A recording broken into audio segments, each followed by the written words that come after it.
नमस्कार दोस्तों, India IQ में आप सभी का एक बार फिर से स्वागत है। आज इस वीडियो में हम आपको झालावाड़ लोकसभा सीट के जातिगत समीकरण, सियासी इतिहास के बारे में बताएंगे। लेकिन उससे पहले आप नीचे हमें कमेंट बॉक्स में बताइए कि इस बार झालावाड़ का चुनाव कौन जीत रहा है। सियासत का केंद्र वही होता है जहां सत्ता हो, और जहां सत्ता होती है वहां पावर होता है। राजस्थान की राजनीति में दो सबसे बड़े पावर सेंटर है। एक मुख्यमंत्री अशोक गहलोत का गृह क्षेत्र मारवाड़, और दूसरा पूर्व मुख्यमंत्री वसुंधरा राजे का हाड़ौती क्षेत्र। आजाद भारत में हाड़ौती हमेशा सियासत का केंद्र रहा है। यहाँ की सियासत कभी कांग्रेस के लिए मुफीद नहीं रही। ये जनसंघ का गढ़ था। हाड़ौती कांग्रेस विरोधी ताकतों का राजस्थान में केंद्र रहा है। आज हम हाड़ौती में आने वाली झालावाड़ 12 लोकसभा सीट के सियासी समीकरण और उस पर राजनीतिक पार्टियों की रणनीति पर बात करेंगे। लेकिन सबसे पहले आपको हाड़ौती के इतिहास के बारे में बताते हैं। चौहान राजपूतों की 24 शाखाएं थी। मोहम्मद गौरी के सामने पृथ्वीराज चौहान की हार के बाद चौहान शाखाएं बिखर गई। लेकिन जब कुतुबुद्दीन ऐबक से हारकर नाडोल के चौहान भीनमाल गए तो माणिक्यराव द्वितीय ने मेवाड़ के दक्षिण पूर्व में एक राज्य की स्थापना की। इन्हीं के वंश में हाड़ा राव नाम के प्रतापी राजा हुए, जिनके नाम पर इस इलाके का नाम हाड़ौती पड़ा। आधुनिक राजस्थान में कोटा संभाग का क्षेत्र हाड़ौती कहलाता है। चंबल के किनारे पर फैला हाड़ौती राजस्थान का सबसे उपजाऊ क्षेत्र है। यहाँ पैदावार सबसे ज्यादा होती है। देश और प्रदेश का पेट भरने के लिए यहाँ पर्याप्त पैदावार होती है, तो सियासत की फसल भी यहाँ खूब लहलहाती है।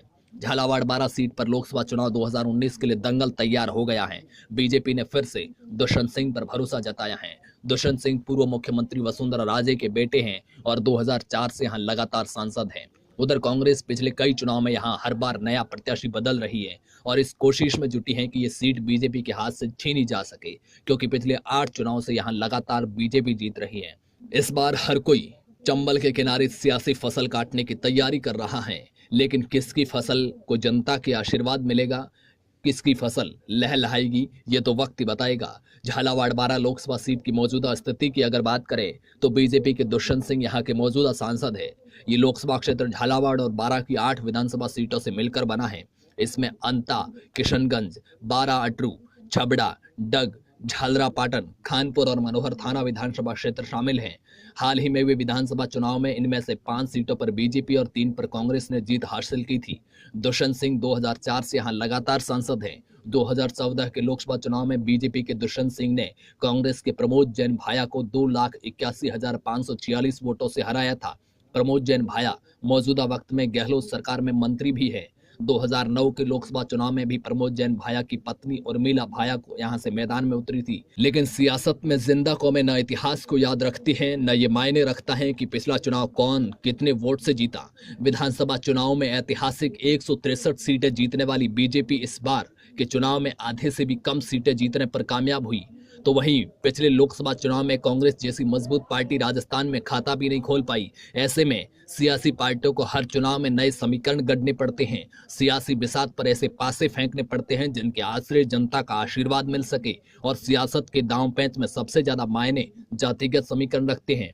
पिछले चुनाव पर नजर डालें तो यहाँ लगातार राजपूत उम्मीदवार जीत रहे हैं, लेकिन वोट बैंक के लिहाज से यहाँ ब्राह्मण वोटर बड़ी संख्या में है। झालावाड़ जिले में पाटीदार भी प्रभावी रहते हैं, तो वहीं 12 में धाकड़ वोट बैंक बड़ी संख्या में है। इसके अलावा 30% के करीब दलित और अल्पसंख्यक वोटर हैं। जैन वोटर भी यहाँ चुनावों को प्रभावित करते हैं। लेकिन झालावाड़ 12 देश की ऐसी विरली सीटों में से एक है जहाँ चुनाव विकास के मुद्दे पर लड़ा जाता है। यही वजह है कि दोनों पार्टियां टिकट जातिगत समीकरण से ज्यादा ये देख कर देती हैं कि कौन सा नेता दिग्गज है जिनके काम पर जनता भरोसा कर सके। यहाँ के सियासी इतिहास पर अगर नजर डालें तो आजादी के बाद हुए पहले चुनाव में झालावाड़ में कांग्रेस के नेमीचंद कासलीवाल जीते। 1957 में कांग्रेस ने टिकट बदला और ओंकार लाल यहाँ से सांसद बने।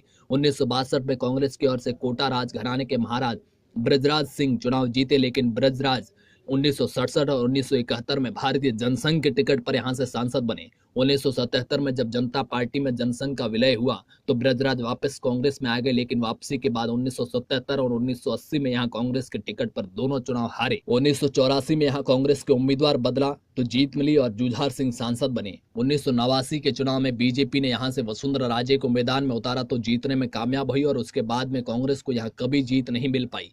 पहले 5 बार वसुंधरा राजे और फिर 3 बार उनके बेटे दुष्यंत सिंह यहाँ से सांसद बने। अब एक बार फिर बीजेपी ने दुष्यंत सिंह पर भरोसा जताया है।